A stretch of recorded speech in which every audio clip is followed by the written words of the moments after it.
네, 반갑습니다. 지금 점심 식사 맛있게 하시고 졸릴 시간인데 제가 또 받은 은사가 어, 제가 나오면 졸 수가 없어요. 눈이 부셔가지고 이게 이제 교수로서 최적의 헤어스타일을 하나님께서 주셨는데 근데 이제 제가 그 얘기를 하고 싶어요. 이게 이제 제가 과거에 예수 믿기 전에 활약했던 게 이제 저도 이 변증 컨퍼런스 준비하면서 언론 기사들을 찾아봤어요. 그 당시 언론 기사들을. 그래서 이게 이제 2007년도 모습입니다. 근데 제가 2007년도에 세례를 받았어요. 그러니까 이러고 돌아다니다가 지금 보니까 반팔 입었는데 여름이겠죠. 제가 늦가을에 세례를 받았으니까 믿기세요? 그러니까 이제 저한테 뭐 제가 초창기에 막 사역할 때 이정훈 교수가 거짓말한다 그러면서 막 저를 음해하고 그랬던 분들이 많았는데 지독하게 괴롭히던 분이 한 분 계셨는데 그분이 이제 막 제가 기사를 검색하다 보니까 그분이 자기 SNS 뭐 언론사랑 인터뷰하면서 이자의 거짓 양력이 속속들이 밝혀질 것입니다 막 이러더라고. 그래서 제가 막 웃었어요. 왜냐하면 지금 예수님이 그냥 단순한 신화적 인물이냐 그리고 뭐 이게 전설이냐 역사냐 우리가 이런 얘기 하잖아요. 근데 일개 교수의 삶도 진실은 드러나게 돼 있어요. 그 왜 그러냐면 제가 세례 받을 때 눈물로 같이 기도했던 권사님들이 지금 다 살아계세요. 그러니까 그 뉴스엔조이에서 거짓말 보도했을 때 제가 반박하니까 고소당할까봐 뭐 정정 기사도 내고 그랬었는데 제가 세례 받은 게 맞더라 이러면서 근데 뭐 부산에서 받았다더라. 그런 거 다 사실 아니거든요. 그러니까 실제로 저한테 세례 주셨던 목사님 지금 살아있죠. 그리고 그때 막 울면서 제 등에 손대고 막 기도해 주셨던 권사님들 지금 다 두 눈 시퍼렇게 다 살아 계신데 어떻게 계속 거짓말을 하겠어요. 그러니까 오히려 뭐 어떻게 됐어요? 저 괴롭히던 분이 불륜으로 사라졌어요. 교계에서. 근데 저는 건재해요. 그리고 가는 데마다 빛을 발해요. 그런데 어 저게 이제 2007년도 모습인데 에, 어떤 분들은 저한테 그럽니다. 이 교수는 나이를 거꾸로 먹어. 지금이 훨씬 귀여워요. 그리고 훨씬 젊어졌잖아요. 저 때가 30대 초반이에요. 모발도 있죠. 누군지 몰랐던 건 아니시죠? 이 사진 보면서. 근데 보면은 지금 우리가 이 변증 컨퍼런스 하듯이 컨퍼런스 장면들을 기자들이 보도해 준 거예요. 근데 지금 어, 가운데 저 분이 대광고 교목하셨던 유상태 씨도 보이고 또 이제 이쪽에 제가 정교분리 종교차별과 인권 저 컨퍼런스 할 때 제 옆에는 한신대 강원동 교수님 계시고 그리고 사진에 안 나온 분들 많은데 많은 분들이 함께 하셨어요. 근데 이것도 사진 나와서 또 강 교수님 힘드신 거 아닌가? 근데 지금은 다 사랑합니다. 그런데 이제 문제는 뭐냐면 제가 이제 이 종립학교 문제라든가 기독교 교육의 문제, 특히 이제 교회가 세운 학교에서 기도를 할 수 있느냐, 그리고 채플 문제라든가 등등등 여러 가지 문제에 대해서 의견들을 많이 냈었죠. 그리고 특히 이제 교회와 관련된 법제에 대해서 아주 위험한 법을 제가 처음 기획했었습니다. 그때가 2007년이에요. 근데 그게 입법됐으면 정말 큰일 나는 법이었는데 그 법 기획한 것도 이정훈 교수가 아닌데 거짓말이다 막 이랬는데 제가 반박할 때 뭐 했어요? 그 당시 불교신문 기사를 제가 딱 들이댔죠. 불교계에서는 내가 했다 그러는데 왜 기독교 언론이라는 데서는 거짓말 한다고 하느냐. 그런데 누구 말이 맞겠어요? 그러니까 지금도 저 대강고 교목이셨던 류상태 씨가 모 언론사 뭐 그냥 우리끼리니까 얘기해도 될까요? 뉴스엔조 아까 얘기했네. 인터뷰하면서 뭐 얘기했는데 누구 말이 사실이에요? 그런데 종자연이 시작될 때부터 본인이 주도하셨다 이렇게 주장했는데 지금 2007년이잖아요. 저 밑에 언론 보도에 프로필이 종자연 소속으로 안 나와요. 근데 저는 종자연 연구위원으로 딱 나오죠. 그리고 제가 깜짝 놀랐는데 그 당시 제가 썼던 글들이 아직도 종자연 홈페이지에 있더라고요. 그리고 많은 사람이 인용해요. 이게 현실이에요. 그러니까 일개 교수의 삶도 증명이 됩니다. 왜냐하면 그 당시 함께 했었던 사람, 그 다음에 저한테 영향받은 분들 다 실제 살아있기 때문에 금방 확인할 수 있어요. 그러니까 누가 거짓말하는지는 금방 입증이 됩니다. 그런데 어떻게 하나님이신 예수님에 대한 음해와, 그러니까 제가 깨달은 게 뭐냐면, 일개 교수한테도 이렇게 복음을 전하고 예수를 증거한다고 할 때 이렇게 괴롭히고 뭐 음해를 하고 허위 사실을 유포하고 이 난리인데, 진짜 예수님을 얼마나 음해하고 진짜 막 온갖 거짓이 판치고 이렇게 해서 예수 못 믿게 하려고 했겠는가. 이게 그냥 이게 너무 리얼한 거죠. 근데 저는 C.S. 루이스가 했던 말처럼 우리 예수님을 나의 주 나의 하나님으로 고백하기 전에도 하나님에 대한 그런 관념 같은 것들을 생각해 보면, 여러분, C.S. 루이스가 뭐라고 했냐면, 내가 우연히 우유를 쏟았는데 책상 위에다가 그 쏟아진 우유가 영국 지도 모양이 될 수 있어요? 그런 게 가능합니까? 그러니까 지금 하나님이 없다라고 변증하는 분들이 주장하는 거를 가만히 생각해 보면 그 수준이라는 거예요. 그러니까 창조주가 목적이 없는데 저 같은 애가 이렇게 존재할 수 있고, 삼라만상이 이렇게 존재하고 생명이 살아나고, 이게 가능합니까? 그러니까 그거는 내가 우연히 책상에서 툭 쳐가지고 우유가 쏟아졌는데 그 우유가 우연히 영국 지도가 되더라, 그 얘기랑 같은 얘기잖아요. 그러니까 이게 인간이라면 종교적인 그게 어느 종교를 믿든 아니면 자기가 무신론자라고 주장하든 간에 그 깊은 마음속에 종교적 속성이 굉장히 강력합니다. 그게 인간이란 존재인 거죠. 그래서 제가 이 당시에 종자연 활동할 때 종자연과 협력했던 게, 지금 뭐 불교인들만 있었던 걸로 잘못 알고 있는데 그렇지 않습니다. 많은 기독교인들이 함께 했었어요. 그래서 제가 지금도 얘기하는 것이 뭐냐면, 예수님이 하나님이 아니시고 유일하신 하나님의 아들이 아니고 그냥 훌륭한 인간이었다라는 것을 주장하는 분들이 역사적 예수 운동이라는 표현을 잘 쓰세요. 그래서 헷갈리면 안 되는 게, 앞 시간에 있었던 훌륭하신 교수님들께서 얘기해 주신, 그러니까 그게 진짜 역사적 예수인 거죠.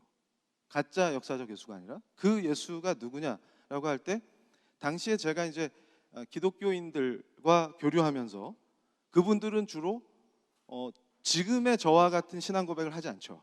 예수님이 분명 교회의 일원이고 지금도 목사로도 섬기시고 신학 교수로도 섬기시고 다양한 형태로 섬기시면서 신앙 고백을 어떻게 하냐면, 예수님은 그냥 위대한 성인 중에 한 분이셨고, 그래서 모 교수님은 일간지하고 인터뷰에서 예수님은 아주 훌륭한 위대한 영적 휴머니스트셨다. 그래서 그럼 예수님과 견줄 만한 분이 누가 있을까요? 그랬더니 중국의 임재선사와 동학의 최시영 정도가 있지 않을까, 뭐 이렇게 대답해서 제가 목 잡고 쓰러질 뻔했어요. 이제 더 빠질 머리가 없습니다, 충격을 받아서. 그런데 자꾸 지금 도월과 제가 오버랩되는 이유는 뭘까요? 그랬을 때, 근데 이제 중요한 거는 우리 앞에 그 훌륭한 교수님들께서 얘기해 주신 그 예를 들었던 도월의 책들 있죠. 서점에서 붙었는데 제 책이 다 이겼어요. 종교 분야 1등으로 다 제꼈습니다. 도월이 처음엔 도월이 1등하다 제가 막 따라 붙어가지고 잘했죠. 그런데 제가 이제 어떤 그 큰 흐름 속에서 뭘 느꼈냐면, 회심하기 전에 제가 예수님에 대해서 그렇게 생각했어요. 그러니까 지금 교회 안에서 예수를 얘기하시는 분들하고 잘못된 예수죠. 그러니까 진짜 역사적 예수가 아니라 자기들이 잘못 알고 있는 역사적 예수를 인식하듯이 저도 그렇게 생각했다는 거예요. 그러면서 이분들이 주로 저와 함께 활동하실 때 뭘 주장했냐면, 예수가 바로 사회 정의를 실현하는 데 있어서의 도덕적 근거다. 그러니까 그분들이 펼치고 있는 사회 정치 운동의 도덕적 근거고 윤리적 기준이라는 거예요. 그래서 제가 사실은 회심 전에도 칼빈 공부를 되게 열심히 했어요. 종교개혁사 공부도 하고. 그럴 때 이게 참 신기한 게 뭐냐면, 어떤 시점부터 자꾸 마음이 열리는 거예요. 말씀도 열심히 읽고 칼빈 공부를 자꾸 열심히 했더니 어떤 시점에서 자꾸 마음이 열리는 거예요. 그리고 제가 출가한 적이 없다 거짓말한 분들 막 있잖아요. 근데 지금 되게 부끄러울 거예요. 그래서 제가 그랬습니다. 제가 출석하는 교회 담임 목사님이 군목이셨는데 제가 그 부대에서 군법사로 같이 근무했다니까요. 근데 지금 저희 목사님 살아계시잖아요. 근데 그때 저희 담임 목사님이 계급이 소령이셨고 제가 막 중위로 인간해가지고 그 중 말고 이거 위험한 중위 그래가지고 이거 폄하한 거 아닙니다. 그래가지고 같이 근무를 하는데 제가 그때도 놀라운 경험을 했어요. 그 군정부 회의를 하면 목사님 방에 들어가야 되거든요. 근데 구조가 병사들 식사하는 그 식당을 우리 교회 식당이죠. 교회 식당을 가로질러서 목사님 방으로 가게 돼요. 그런데 희한하게 자꾸 그런 생각이 드는 거예요. 목사님 방으로 회의하러 갈 때마다 예수를 믿는다는 게 뭘까? 이게 자꾸 궁금해지고, 그리고 목사님 방에 딱 들어갔을 때 그 묘한 느낌이 있어요. 그래서 나중에 담임 목사님 만나가지고 목사님 방에 들어가는데 그때 느낌이어가지고 같이 울었어요. 그러니까 그 설명할 수 없는 그 뭔가가 자꾸 마음이 열리는 뭐가 있었던 거죠. 그러면서 자꾸 이제 공부를 열심히 하는데 나중에 회심한 뒤에 회심 전에 공부했던 게 후폭풍이 와요. 은혜로. 그러니까 이게 어떤 진리의 보편성이라는 것이 그냥 단순히 어떤 내 개인적인 주관적 판단이라든가 개인의 신앙의 경험으로 국한되는 게 아니고 이게 다 이유가 있었기 때문에 이렇게 설명해 왔구나. 그리고 그게 전승돼 왔구나. 그게 그냥 받아들여지는 거예요. 왜냐하면 믿어지니까. 근데 제가 지금도 칼빈을 좋아하는 이유가 회심 전에도 칼빈 공부를 열심히 했지만 회심 후에 이분이 한 얘기가 굉장히 교조적이고 편협한 얘기가 아니고, 그러니까 칼빈도 오해를 엄청 받았구나. 지금도 오해를 받고 있구나. 그걸 막 느껴요. 그래서 제가 지금도 느끼는 게 저처럼 미천한 자가 예수를 증거하겠다고 해도 수많은 오해와 공격과 이런 걸 당하는데 얼마나 그분도 그런 게 있었겠느냐, 이런 게 그냥 거꾸로 은혜가 돼버리는 거예요. 그래서 저는 그렇습니다. 무슨 북한을 이해하는 건 좋은데 일방적으로 옹호하는 통일운동을 펼치는 게 기독교적인 거인 것처럼 얘기한다든지, 아니면 역사적 예수라는 이름을 쓰면서 아예 자신들이 벌이고 있는 정치사회운동의 도덕적 근거라고 생각하다든지, 그리고 제가 회심 전에 제가 법학을 하다 보니까 독일 쪽 문헌을 많이 보면서 독일 쪽 신학자들이 했던 얘기들, 알브레이트 리츠리나 기독교 사회주의 하는 그 라가츠라든가 그런 거 읽으면서 되게 좋아하고 했었던 그런 풍의 것들을 왜 교회 안에서 하느냐라고 하는 문제의식이 굉장히 강력하게 일어났던 것이죠. 내가 믿는 예수님 그런 분이 아니라는 거죠. 분명하게 그분은 살아계신 하나님이시라는 거예요. 근데 그거를 그래서 저는 그렇게 생각합니다. 우리 예수 믿는 크리스찬들이 삶으로 우리 주님을 계속 증거해 왔기 때문에 지금 이 순간까지도 예수님이 당연히 역사하시죠. 그래서 제가 이걸 보여드리려고 그러는데 저 사진 중에 밑에 사진이 이제 그 레비나스 교수예요. 그래서 저 레비나스를 인용하면서 저 위에 안경 쓰신 분이 퀴어 신학으로 유명한 테드 제닝스, 시어도어 제닝스라고도 하고 제닝스 교수입니다. 근데 제가 오늘도 이제 제닝스 책을 가지고 왔는데 저분이 이제 레비나스를 인용하면서 그렇게 생각해요. 그래서 큰 흐름 속에서 왜 바울을 이렇게 미워할까? 그걸 생각합니다. 근데 저는 바울이 너무 좋아요. 그리고 바울 서신서, 뭐 성경 다 중요하지만 특히 저는 바울 서신서를 좋아했었는데, 그러니까 그것도 신기한 게 회심 전에도 주로 바울 서신서를 성경 볼 때. 그러니까 근데 저분들은 바울을 싫어해요. 그리고 문익환 목사님 동생 그 목사님이죠. 문동환 목사님도 예수냐 바울이냐 이런 책 쓰셨는데, 그러니까 바울이 망가뜨렸다는 거예요. 그러니까 진짜 기독교는 그런 게 아닌데 바울이 쓸데없는 얘기 해가지고 예수를 잘못 구성해갖고 지금 우리가 믿고 있는 것처럼 잘못 구성한 거죠. 그분이 볼 때는. 그래가지고 교회가 이 모양이 됐다 이렇게 생각하시더라고요. 근데 저는 바울의 고백이 너무 좋아요. 막 은혜가 되고. 근데 왜 이렇게 다를까? 그런데 중요한 것이 저 레비나스 박사가 생각할 때, 저분이 이제 유태인인데 유대문헌이나 구약의 조예가 굉장히 깊은 철학자입니다. 근데 유태인으로 20세기를 산다는 거는 굉장히 힘든 거예요. 히틀러를 겪어야 되는 그런 고통 속에 있는 거죠. 근데 그때 그 엄청난 실존적 고통 이런 거 생각하면 저분의 철학이 이해가 됩니다. 그런데 레비나스뿐만 아니라 뭐 나치에 부역했네 말았네 하지만 하이데거 얘기도 생각해 보면 제가 오늘은 될 수 있으면 지금 점심 먹고 이게 당이 올라갈 때 잠이 같이 오거든요. 그래가지고 될 수 있으면 철학적인 얘기를 좀 안 하려고 그러는데 하이데거 교수도 얘기한 것 중에 그 인간의 아주 본질적인 불안감 같은 게 있어요. 근데 저는 오히려 이게 예수님 만나고 변화되면서 나는 크리스찬이다 이렇게 그걸 이제 제 삶의 넘버원 정체성이 되는 삶을 살면서 가장 행복한 게 뭐냐면 인간이 극복하기 힘든 이 실존적 불안감이 오직 예수님이 저의 주님 되시면서 이게 해결이 되는 게 엄청난 은혜인 거예요. 이게 그러니까 안 불안한 사람이 없어요. 그 안 불안한 척하는 게 거짓말이지 안 불안한 사람이 없어요. 근데 이 불안감이 해결이 안 됩니다. 그러니까 뭐 이 철학자들이 책을 좀 어렵게 썼을 뿐이지 왜 이렇게 어렵게 쓰는지 모르겠어요. 근데 네 책도 어렵더라. 이래서 제가 할 말을 잃었습니다. 그래서 제가 그래서 원래 그러니까 그걸 뭐 비판할 수는 없는데 근데 저 레비나스 박사가 볼 때 문제는 뭐냐면 저분이 Difficult Freedom이라는 책을 썼는데 이게 던지는 메시지가 굉장히 강력해요. 근데 우리가 그걸 알아야 됩니다. 무슨 얘기냐면 너무 쉬운 용서. 그러니까 원래 자유는 어려운 거예요. 그러니까 이 서구 문화라고 하는 것이 사실 기독교 문화를 바탕으로 한 거 아니겠습니까? 그래서 저는 이제 칼빈이 서구 문명에 어떤 영향을 끼쳤냐 이걸 법과 정치의 관점에서 연구하다가 지금 여기까지 왔는데 근데 처음엔 적대감을 갖고 하다가 요새는 은혜 받는 그런 사람인데 그 서구 문명이라고 하는 것에 대한 전면적인 비판인 거죠.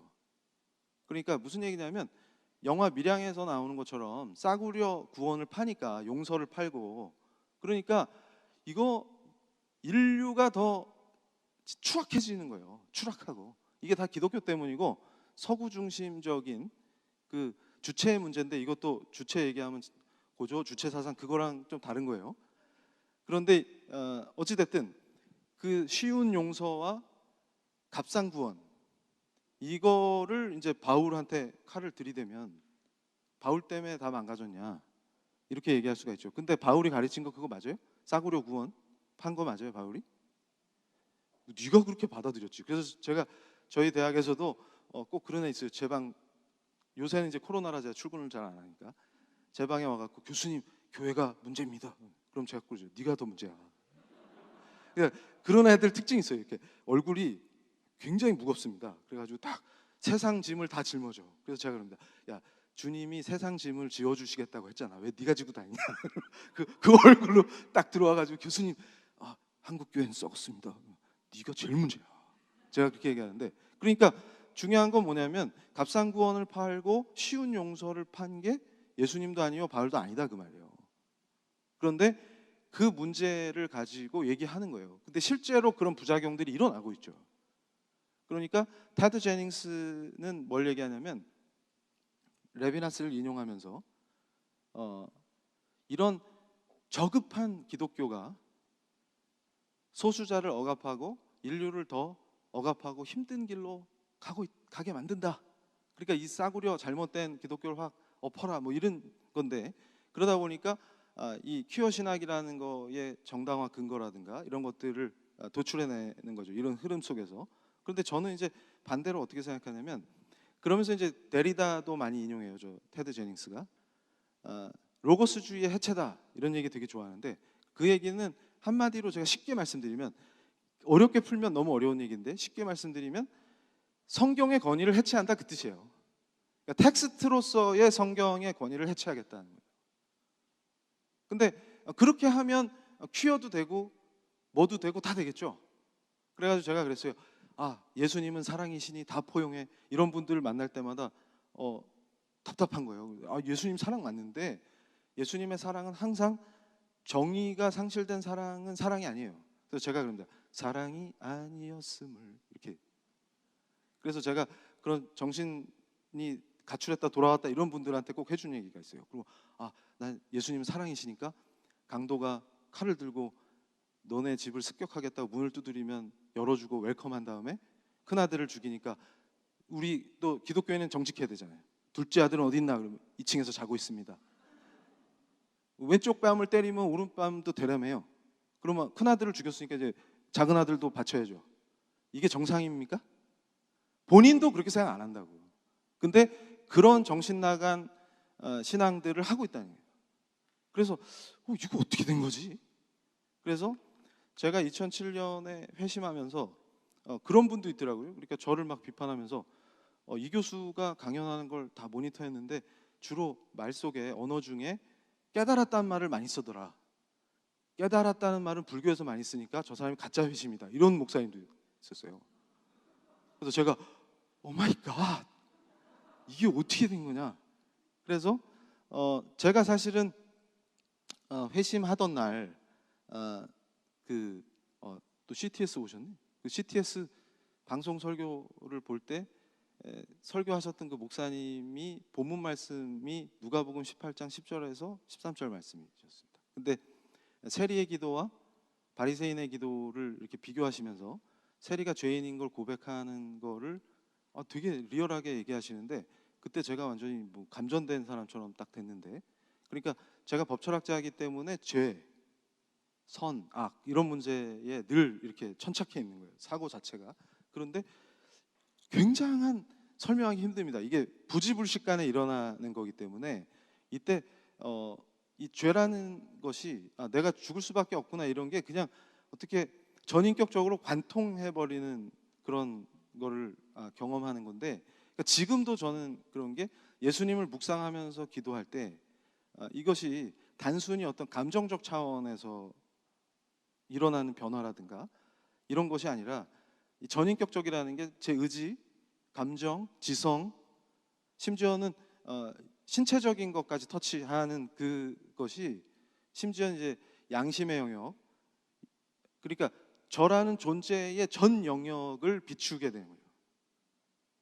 그러면서 이게 도대체 뭔 일이냐 이렇게 되는 겁니다. 그래서 저한테는 이 회개가 굉장히 중요하고 죄의 문제가 굉장히 중요한데, 그러니까 회심하면서 인간이란 존재는 예수를 믿지 않으면 뭔가에, 그러니까 이제 길이 두 가지밖에 없구나, 이게 이제 그냥 이해가 되는 거죠. 그러면서 예수를 안 믿으면 죄의 종로를 타게 돼 있구나, 이게 그냥 설명할 길이 없어요. 그냥 알겠는 거예요. 그 다음부터 뭘 어떻게 해야 되겠냐 이런 게 중요한 게 아니라 그냥 알아진 걸 뭐 어떻게 하겠습니까? 그래가지고 제가 자유주의 법철학자로서 발표했던 논문들 이런 거 어떤 분이 또 막 검색해갖고 이 교수가 회심 안 한 게 사실이다 이러면서 2010년, 그러니까 제가 워낙 그 젊을 때 30대 초반에 전임 교수가 돼버리니까 그 뒤에 이제 발표되는 논문들이 많을 거 아닙니까? 그럴 때 제가 지금 봐도 재밌어요. 뭐냐면 변화가 느껴지는 거예요. 그러니까 제가 법학자로서 제 이론을 수정하고 예수님 사랑하는 법학자로서 이론이 수정되는 그 과정이 이렇게 보이는 거예요. 연도별로 발표되는 걸 보면. 근데 초창기에는 고집이 보여. 그러니까 중생하고 회심하고 지금 의롭다 칭함을 받고 해피하게 행복하게 살고 있는데 초창기 버틴다 이거 굴복을 안 한다 이거, 지가 공부한 게 더 맞다고 지금 우긴다 이런 게 보여요. 그러면서 점점 바뀌어 나가는 게 보이니까 그게 엄청나게 저한테는 신기한 겁니다. 그러니까 그 저를 비판했던 그 목사님 그렇게 생각하시나 봐요. 회심 딱 하면 그 다음 날로 다 트랜스포머처럼 이렇게 막 다 변신 막 이렇게 된다고 생각하시나 봐요. 그래서 제가 막 웃었어요. 그건 불교 스타일, 조계종, 돈수다. 죄송합니다. 쓸데없는 얘기. 그런 거 아니다. 그래가지고 이게 본질상 하나님이 아닌 자들에게 종노릇하고, 그러니까 제가 정치적으로 활동할 때도 어떤 분이 저한테 믿지 않는 자와 멍에를 매지 마세요 막 이래가지고, 그거는 안 믿는 사람하고 교제도 하지 말고 사업도 하지 말고 그러면 저희 대학은 세속대학이니까 안 믿는 교수 많은데 사표 내야 돼요? 그 얘기가 아니라 그 얘기가 그 뜻이. 근데 지금 또 딴 데로 세면 안 되니까. 그래서 어, 본질상 죄의 종로로 다른 거에 붙잡혀서 종로로 타는데, 중요한 것은 우리가 율법은 신령한 줄 알거니와 나는 육신에 속하여 죄 아래 팔렸도다. 그러면서 제가 율법으로 하나님이 보시기에 너 되게 의롭다 이렇게 할 수 있는 사람이 없구나. 그러면서 지금도 제가 은혜를 충만하게 누리면서 기뻐하는 것 중에 하나가 내가 거룩해서 의롭다 칭함을 받은 게 아니라 하나님의 일방적인 은혜로 의롭다 칭함을 받았기 때문에 거룩해지는구나. 그 그리스도를 사랑하고 눈물로 회개하고 그분과 함께하려고 노력하고 그분께 순종하려고 하는 그 과정 속에서 우와, 나 같은 쓰레기가 이렇게 변하고 있구나. 그러니까 캐톨릭에서 얘기하는 칭의가 안 맞는 거구나. 그러니까 이게 신학적인 얘기들이 그냥 누가 갑자기 필 받아가지고 헛소리 했거나 이런 게 아니라 예수 믿는 사람들이 증언해온 그 수많은 역사 속에서 인증된 참 신앙이구나. 그게 막 받아들여지는 거죠. 그러면서 뜨겁게 은혜를 체험하는 겁니다. 그러면서 제가 사실은 최근에도 제 SNS에서 부끄러운 거를 고백했는데, 예전 같으면 부끄러움 잘 숨기려고 그러는데 요새는 다 일부러 더 공개를 하죠. 그게 또 제 바뀐 스타일인데, 제가 최근에도 SNS에서 그럼 예수 믿고 한 짓 중에 제일 부끄러운 거 꼽아보자. 그러면 몇 가지 여러 가지가 있는데 그 중에서 특별히 하나를 꼽아보면, 제가 지금 봉직하는 대학에서 좀 더 크고 명망 있는 로스쿨로 옮겨보려고 헐떡거리면서 헛짓을 했다는 거죠. 그러니까 막 제 야망에 불타갖고 이렇게 연구도 열심히 하고 좋은 업적도 내고 해외 학회에서도 인정받게 되고 이러니까 이제 이게 갑자기 훅 하면서 로스쿨로 옮겨야지, 좋은 학교로 가야지 이러면서 갑자기 욕망이 막 용솟음 치는데, 그때 또 마침 모 로스쿨에서 이 교수를 초빙할 의사가 있어 뭐 이런 얘기가 나오니까 필 받은 거죠. 그래서 역시 우리 하나님 최고다. 그래서 역시 나를 더 큰데 좋은 데로 옮겨주시나 보다. 그러면서 제가 막 기도하면서 주님의 영광을 위하여 제가 더 큰데 가서 더 잘하면 되겠죠? 이러면서 막 빡세게 기도하는 거예요. 그런데 저는 이제 그때 정말 이게 훅 다가온 게, 칼빈이 하나님을 알지 못하면 인간을 알 수 없다. 근데 그게 이제 제가 회심하면서도 굉장히 강력했던 게 뭐냐면, 내가 이렇게 죄인이구나 그거를 몰랐던 거죠. 의인인 줄 알았죠. 그러니까 시민운동에 참여하고 한국 사회를 좀 더 좋은 사회로 바꿔보고 부패한 교회와 싸우고 한국에 뭔가 이 정치적으로나 사회적으로나 윤리를 강화시키고 도덕적인 차원에서의 정치개혁, 사회개혁을 하는데 내가 기여하고 있으니까 나는 되게 의로운 자구나 이렇게 착각했던 거란 말이죠. 그런데 이게 의로움은 단 1도 없다라고 하는 게 완전히 이 전인격적으로 다가올 때 예수님 앞에 완전히 엎드리고 항복하는 거거든요.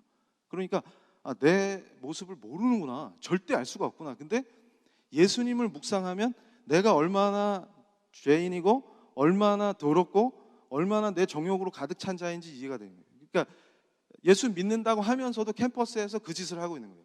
근데 제자들이 교수님 화나셨어요? 아니면 요새 뭐 집에 우한 있으세요? 이런 표현을 쓰기 시작하는 거예요. 제 모습에서 벌써 제자들은 뭔가를 느끼는 거죠.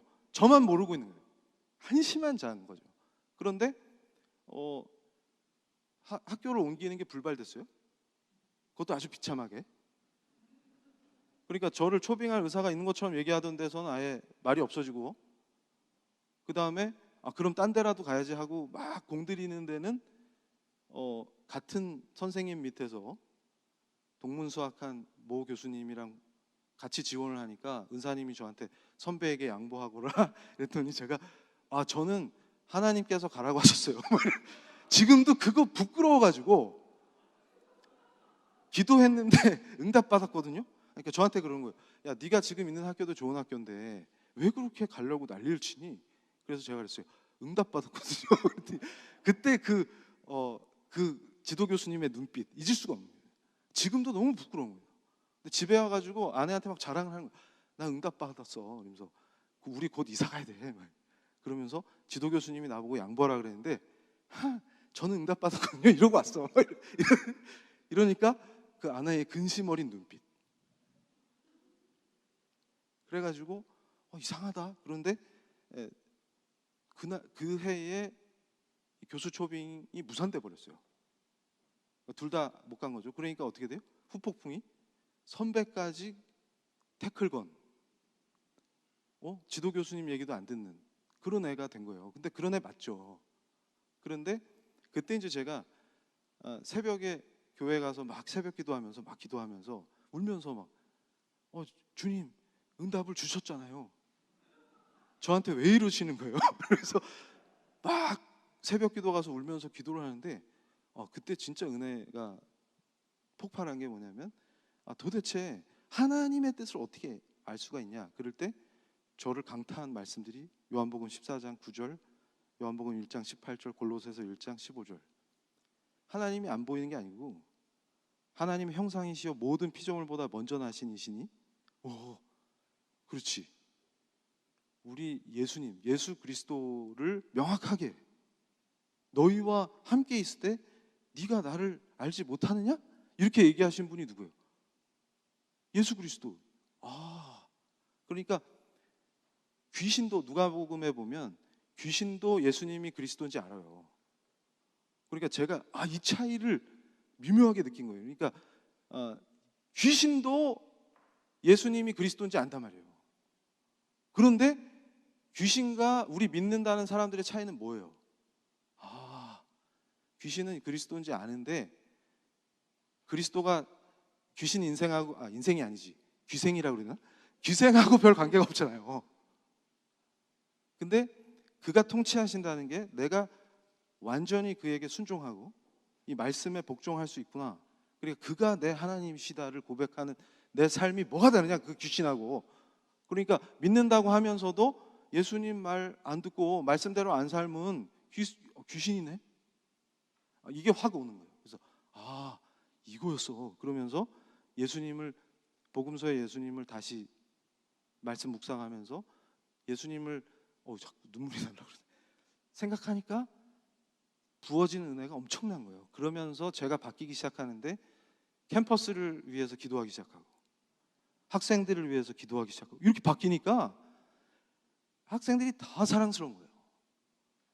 그러니까 제가 바뀌니까 학생들이 저를 좋아하고 교직원들이 저를 좋아하고 희한한 일이 벌어지는 거예요. 그러니까 캠퍼스 안에서 은혜가 넘치니까 행복하고 집에 와도 기분 좋고 학교 가도 기분 좋고 이런 상태가 되는 거예요. 그러니까 그게 내 미친 정욕이었구나. 내 욕망이 막 달리는데 저는 그걸 모른다는 거예요. 저는 절대로 그걸 제 스스로 인지할 수가 없어요. 그런데 하나님이신 예수님을 묵상하면서 그분께 나아가서 엎드리니까 한 일주일 내내 은혜를 부어주시는데 눈물로 회개만. 왜 학생들을 위해서 기도하지 못했는지, 왜 내가 이 캠퍼스에서 기도하지 못했는지, 왜 내가 나한테 보내주신 제자들을 사랑하지 못했는지 이런 거를 무지하게 회개하게 되는 거예요. 그러니까 그게 그냥 사랑과 은혜가 넘치니까 무슨 실존적 불안 이런 게 틈탈 시간이 없는 거죠. 그러면 늘 그러냐? 이럴 때 또 뭔가 나에게 뭐가 닥치고 이럴 때 두렵고 불안하고 이러지만 결국은 또 누구한테 매달려요? 나의 주님께 가는 거예요. 이거였구나. 그러니까 이건 완전히 다른 차원인 거예요. 완전히 다른 차원. 그래서 어떤 분이 그러는 거예요. 야, 목사님 하다가도 조계종에 출가한 분들 있잖아. 실제로 여러분 있어요.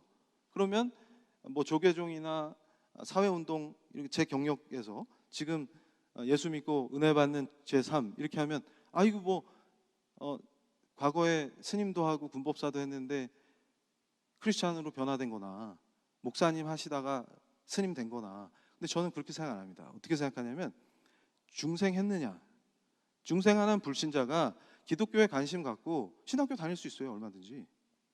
그러고 있다가 여기 별로네? 그럼 딴 데 가볼까? 이거랑 전적인 은혜로 중생한 사람이 다시 뭔가 이게 가능할까? 이러면 저는 불가능하다고 생각하는 겁니다. 왜냐하면 전인격적인 영향이 시시때때로 다가오기 때문에 이것은 완전히 그래서 제가 그래요. 어떤 친구들한테 야, 과거에 역사적으로 이순신 장군이 있었다는 거 알지? 이순신 장군이 너에게 무슨 영향을 주고 있냐? 지금 현재. 그러면 되게 훌륭한 장군님 이거죠. 그래서 그 장군님이 네 인생에 무슨 영향을 주는데? 여러분 막 영향을 받으세요? 이순신 장군한테? 그러니까 그거랑 차원이 다르지 않냐. 그러니까 다른 성인하고 연결 좀 시키지 마라. 그래서 제가 제 인생에 영향을 준 저 A Life of John Calvin, 저 책은 지금 보니까 번역된 책이 나와 있더라고요. 알리스터 맥크라스 교수 책인데, 저 책이 칼빈이란 한 그 예수 잘 믿는 분이 서구 문명 전체에 어떤 영향을 줬나를 굉장히 임팩트 있게 설명해요. 근데 저게 저한테도 엄청난 영향을 줬습니다. 그런데 저기서 이제 맥크라스 교수가 했던 얘기, 결국 이제 칼빈이 한 얘기를 이렇게 설명해 주는데, 하나님은 예수 그리스도를 통해서만 오롯이 드러나고 예수 그리스도는 성경을 통해서만 드러난다. 이게 저를 지탱해 주는 거예요. 예수 중심. 이거야. 그런데 제가 특별히 은혜를 더 받는 것 중에 하나가 뭐냐면, 칼뱅은 인간의 영역과 신의 영역, 그러니까 하나님의 영역과 인간의 영역이 철저히 구분되지만 그와 동시에 그 둘의 연합을 주장합니다. 그러니까 하나님과 세상 또는 하나님과 인간을 분리하는 건 불가능하다. 그래서 제가 무지하게 좋아하는 명제가 뭐냐면 구분되지만 분리되지 않는다는 거예요. 그래서 제가 PLI 사역을 시작하면서 청년들에게 계속 외친 게, 우리는 세상과 분리되면 안 된다. 우리는 세상 속으로 들어가야 되는데 그렇다고 세상하고 섞이면 안 돼요. 세상에서 구별되지만 분리되는 게 아니다. 그걸 강조를 하는데 이게 이해가 안 가요. 그러니까 그래서 왜 그럴까 제가 고민하다가, 일본에서 공부할 때 커피 믹스는 한국이 최고입니다.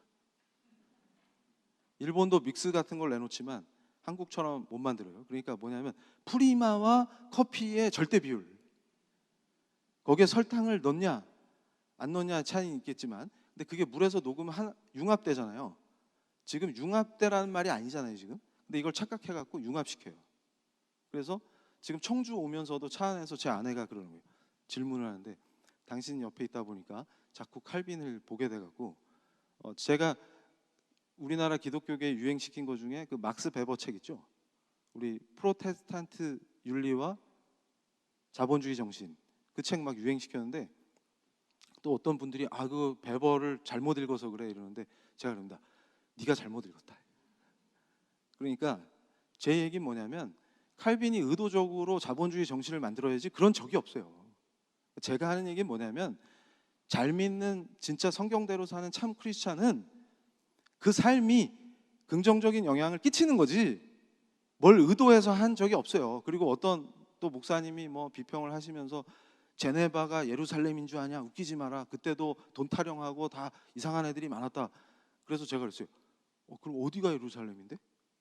그러면 옛날에 구약시대에도 예루살렘이 하나님 보시기에 잘했으면 이방 군대한테 안 당했겠죠. 그게 이해가 안 됩니까? 그러니까 제 얘기는 뭐냐면, 그런 차원이 아니에요. 인간이 완벽할 수 있다 이 얘기가 아니잖아요 지금. 그리고 참신앙인이 참되게 살다 보니까 영향을 주는 거랑 그걸 애초에 의도해서 가는 거랑 완전 다른 얘기예요. 그러니까 지금 자본주의가 미쳐 돌아갈 때 지금 이 시대에도 희망을 어디에서 찾느냐? 저는 그리스도인에게 찾는다는 거죠. 왜냐하면 예수님 사랑하는 참 크리스찬이 지금 이 시대에 그 물결을 따라가지 않고 선한 영향력을 형성해 나가겠죠. 그러면 뭔가 우리 이웃에게 선한 영향력을 끼치는 다른 흐름이 만들어질 수 있다는 거예요. 근데 그걸 누구에게 기대할 수 있느냐? 예수 안 믿는 사람한테는 기대하기 어렵다는 거예요. 왜냐하면 불안해서 대세와 흐름을 쫓기 때문에. 그러니까 우리에게 예수 그리스도는 단순히 성인 군자가 아니고 지금 우리 삶의 지성과 양심과 감정과 의지를 다 컨트롤하시고 그분께 복종하겠다고 우리가 신앙 고백하는 바로 그 하나님이시란 얘기예요.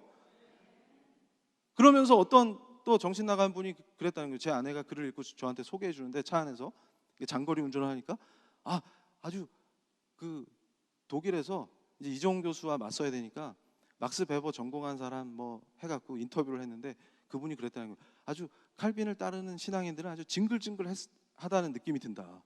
그래서 제가 그것도 제 아내한테 뭐라고 설명해 줬냐면, 야, 우리 둘이 했던 사역을 생각해봐. 제가 한창 막 바쁘게 사역할 때 LA에 가가지고 새벽 예배를 섬겼는데 그날 국내선 타고 오후에 아틀란타 가서 저녁에 또 집회를 했어요. 그러면 한국하고 LA가 시차가 다르죠. LA랑 애틀란타가 또 시차가 달라요. 그러니까 국내선 안에서 제 아내가 이러다 당신 죽는 거 아니야? 이러는 거예요. 근데 제가 그때 씩 웃으면서 여기서 가면 영광이다. 야.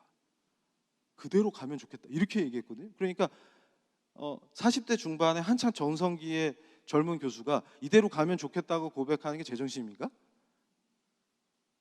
안 믿는 사람이 볼 땐 제정신이 아니죠.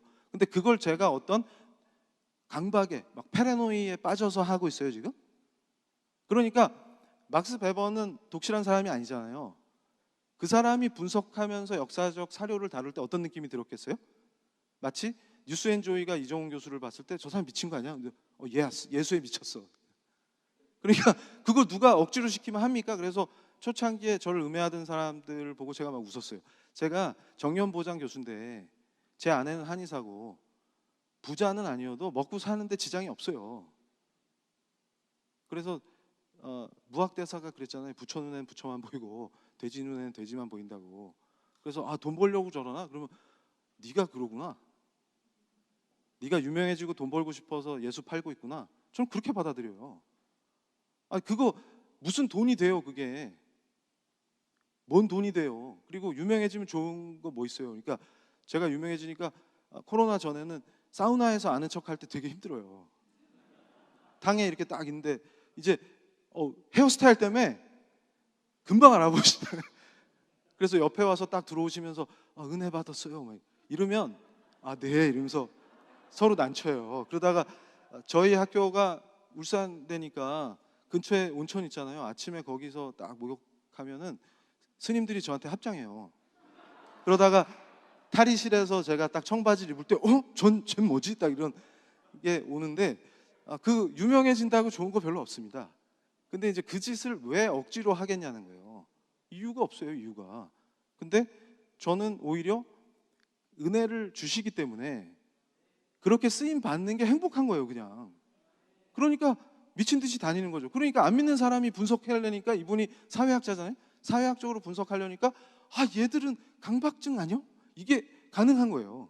그러니까 제가 지금 얘기하는 겁니다. 자본주의의 모순, 뭐의 문제들, 정치, 경제, 사회, 문화의 현상들 이런 거 역시 예수 믿는 우리가 바꿔야 돼. 그래서 맥그라스 교수가 조지 허버트 시를 인용해요, 책에. 근데 제가 늘 은혜 받는 대목이 이거예요. 지루하고 고된 일을 거룩하게 하소서. 누가 방을 쓸거든 주의 법으로 그와 그 행동을 만족스럽게 하소서. 지금 이거 보는데가 또 갑자기 울컥하는 거예요. 은혜가 밀려오니까. 그러니까 우리가 방 쓸고 나서 거룩한 일을 하러 가야지가 아니고 방을 쓰는 것도 뭐예요? 내가 하나님을 영화롭게 하는 그 삶이라는 거예요. 그 은혜 안에 있는 이걸 어떤 성인군자를 생각하면서 이렇게 할 수 있는 게 가능합니까 이게? 그러니까 참 크리스찬은 방 쓰는 건 하찮은 일이니까 대충 빨리 쓸고 거룩한 일을 하러 가야지가 아니라 바로 그 방을 쓰는 그 순간조차도 나의 하나님이신 예수님의 사랑을 느낀다 그거예요. 그 은혜 안에 있다는 거예요. 지금 이 순간도 그분의 은혜를 느끼는 거예요. 그래서 저는 강력하게 얘기합니다. 내 정욕을 충족시키는 그걸 충족시켜주는 신이냐? 그리스도가? No, 그거 아니다. 그리고 내가 내 정욕을 따라 살 때 깊이 찔려오는 그리스도인만 느끼는 그 양심의 찔림을 그리스도를 통해서 몰핀 맞듯이 내 양심의 찔림이 없게끔 해주는 그 몰핀이냐? 그렇지 않다는 겁니다. 오히려 우리를 바로 잡아주시고 그 품 안에 안아주시고 성화시켜 주시는 바로 그분이라는 거예요. 그래서 제가 끝으로 이걸 보여드립니다. 저 사진 중에 저게 미국의 마이크 허커비 주지사를 제가 2017년에 한국이 정치적으로 위기에 있을 때 미국에 급히 가가지고 만났는데, 저분이 공화당의 대선 주자였죠. 그리고 트럼프가 당선되는데 1등 공신이었어요. 근데 침례교 목사님 출신이죠. 그런데 저는 뭘 생각했냐면 이 교회와 정치의 관계라든가 크리스찬의 정치 참여의 모델이라든가 이런 거에 대해서 고민할 때 저분한테 뭘 좀 배워야지 이런 생각이 있었는데, 지금 저한테 얘기하면 잘못됐다라고 명확하게 얘기할 수 있습니다. 그래서 저 밑에 책을 보세요. 하나님과 트럼프라는 책인데 저게 한글로 번역돼서 한국에 출판됐어요. 우리가 완전히 착각하고 있는 게 뭐냐 그러면, 자, 하나님께서 트럼프에게 특별한 사명을 주셨다 이렇게 구성해버리면, 그러니까 마이크 허커비 전 주지사의 가장 큰 실책은 뭐냐면 정치적인 이점이 굉장히 큽니다. 그러니까 역사적으로 어떤 정치 운동이 가장 강력해질 때, 종교화될 때 가장 강력해져요. 종교적 성향을 갖게 되면 맹신하기 때문에 특정 정치인이나 특정 정치 흐름에 맹목적으로 충성할 수 있습니다. 그거는 예수님께 충성하는 거하고 전혀 다른 문제예요. 근데 그렇게 변형해서 이용해 먹을 수 있기 때문에 잘못하면 자기 주관적인 관점에서 저렇게 구성해낼 수가 있어요. 그러면 미국의 성도들이 저걸 보면서 뭘 느낄까요? 트럼프는 특별하기 때문에 무조건 지지해야 돼, 이렇게 되는 거예요. 그럴 때 정치가 망합니다. 오히려 저것이 미국 정치를 교회가 정치에 잘못 참여함으로써 악화시켰다고 제가 분석하는 거예요. 저런 흐름을 따라가면 안 돼요. 그러니까 정치인은 명확하게 무엇이 문제인지 정책적으로 분석할 수 있어야 되고, 어떤 상황에서도 맹목적인 지지가 아니라 비판적으로, 지지를 하더라도 비판적 관점에서 지지할 수밖에 없는 존재입니다. 이해가 확 오시죠? 그래서 제가 그럽니다. 이 뒤바뀐 신앙과 질서의 문제, 그래서 이렇게 해서 우리가 자유를 상실하게 됩니다.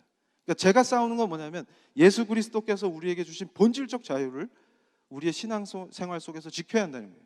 그런데 법과 제도는 그것들을 억압하거나 우리의 자유를 축소시키거나 위협할 수 있기 때문에 그런 것들을 비판적 관점에서 막을 땐 막고, 현명하게 크리스찬답게 정치에 참여하고 경제활동을 하고 비즈니스를 하고 다 해야죠. 우리를 부르신 영역에 들어가서. 그러나 어떤 특정 정치인이나 특정 이데올로기를, 제가 종교자유정책연구원에서 일할 때도 잘못된 신앙인들, 잘못된 신앙의 기초가 뭡니까? 예수를 잘못 알고 있기 때문이라는 거예요. 그러니까 그분들도 좌편향 이데올로기가 너무 좋고 그게 예수님보다 위에 있기 때문에 그걸로 성경을 편집하고 예수를 왜곡하죠. 반대로 내가 미쳐서 내가 좋아하는 트럼프를 우상으로 만들기 위해서 또다시 우리는 성경을 왜곡하고 그리스도인으로서 해서는 안 되는 정치 활동을 하게 되는 것입니다. 그런데 내 정욕을 앞세워서 그것을 성취하기 위해서 교회를 이용하고 말씀을 인용하고 하나님을 들이대는 것과 예수 그리스도가 중심이 돼서 그 관점에서 정치와 경제를 보는 것은 완전히 다른 차원이라는 얘기입니다. 그래서 로마서 8장 30절에 또 미리 정하신 그들을 또한 부르시고 부르신 그들을 또한 의롭다 하시고 의롭다 하신 그들을 또한 영화롭게 하셨느니라 라고 하신 저 말씀을 우리가 생각할 때 우리가 기뻐해야 될 것은 일방적인 은혜, 그분의 전적인 은혜와 구속이죠. 그 안에서 우리는 오늘 이 시간도 도리 무슨 헛소리를 하든 그 추종자들이 지금도 서울 시내 어디에다가 벙커원 교회라는 걸 만들어서 거기서 설교를 합시고 도어를 데려다가 설교를 합시고 하고 앉아있는 그 사람들이 제대로 예수 믿고 돌아올 수 있도록 우리가 기도하고, 이 변증이라는 게 얼마나 귀합니까? 이 컨퍼런스도 제가 굉장히 귀하다고 생각하는 게, 벙커원을 만들면 우리는 벙커 버스터를 만들어서 쓸어버리는 거예요. 근데 그것이 육과 혈의 전쟁이 아니라 기도와 예수 그리스도가 중심이 된 참 크리스찬으로서 우리가 자유를 얻는 그 회개와 그 안에서 누리는 충분한 은혜와 그걸 체계적으로 논리적으로 설명할 수 있는 지성과 내 감정에 들떠서 감정이 나를 이끌고 가는 잘못된 신앙이 아니라 지정의와 양심이 또 나의 의지와 내 육체까지도 주님의 말씀에 굴복할 수 있는 참 크리스찬이 되는, 그것이 바로 우리의 삶이자 우리가 주를 예수 그리스도를 나의 주 나의 하나님으로 고백하는 바로 그 믿음이라고 믿습니다. 감사합니다.